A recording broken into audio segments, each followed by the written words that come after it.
Hello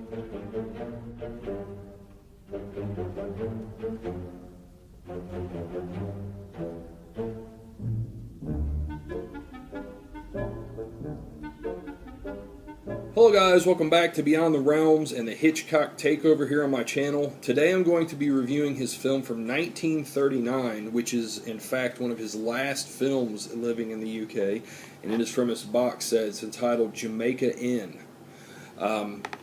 Jamaica Inn was actually one of Hitchcock's most successful films.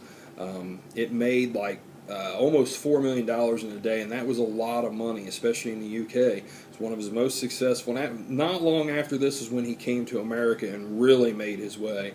But the Jamaica Inn tells a story of these guys who are basically like modern-day pirates. They cause these ships to wreck, they kill everybody on board, and then they just take everything for themselves.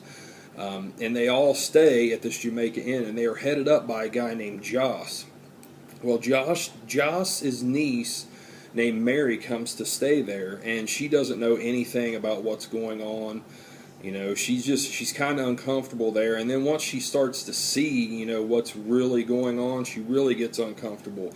And eventually the gang turns against one of their own men, and I know I'm going to pronounce this wrong. It's Traherne. They turn against him, they start beating him up. They almost kill him. He ends up getting away, and Mary helps him get away.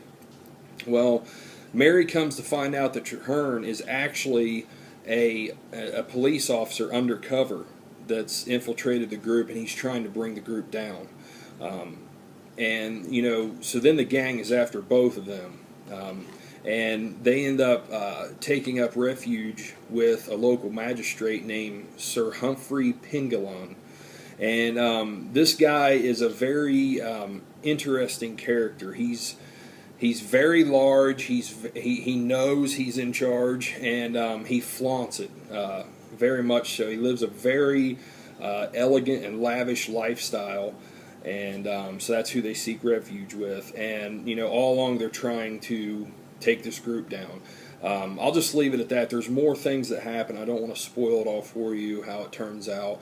But guys, this film is widely considered Hitchcock's worst film. And, you know, Hitchcock's worst film is usually going to be better than most directors' best film. I mean, that's, you know, just how it is. Hitchcock was amazing.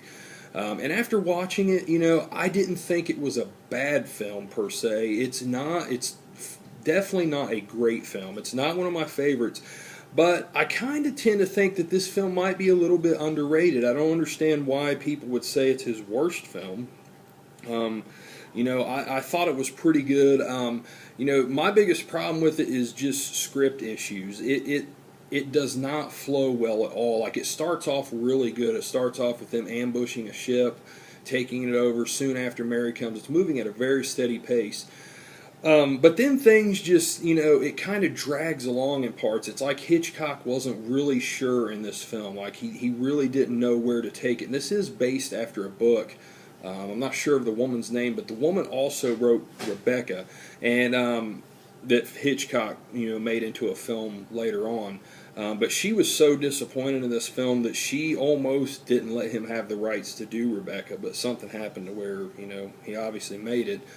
But yeah, there's just some pacing issues, and then, you know, the relationship between Mary and Joss, I just didn't buy it. There just wasn't enough there to make me believe that, you know, they really fell in love and become this couple, you know, that they end up being in the movie. It just didn't, I don't know, I didn't believe it too well. And, you know, but, you know, it just doesn't move along at a good pace. And then, you know, the ending, though, I thought was pretty decent. It kind of redeemed itself all the way around, I thought, towards the end. Stuff that happens with Sir Humphrey. And, you know, it has, you know, a dark ending, you know, which Hitchcock was known for the nihilistic endings. And, you know, in today's standards, a lot of these endings wouldn't be so much nihilistic or shocking. But, you know, you're talking about a film that's 80 years old, you know, and I think that it's a pretty shocking ending, you know, the revelations that happen in this and how it all turns out. It's a pretty downbeat ending. But overall, guys, Jamaica End, like I said, I think it's pretty underrated. I think people should give it another look, another chance. The lead that plays Mary is just absolutely gorgeous in this film. I thought she did, a pretty good job. All the characters are pretty decent. The acting's not too bad. It's just mainly the script issues that I had overall. But Jamaica Inn, guys, I'll give it a 6 out of 10. You can find it on this box set. It's very easy to find. This is cheap. You can also find it on YouTube. The whole entire movie is on there. So, yeah, guys, that is Jamaica Inn. I appreciate you all watching. Bye.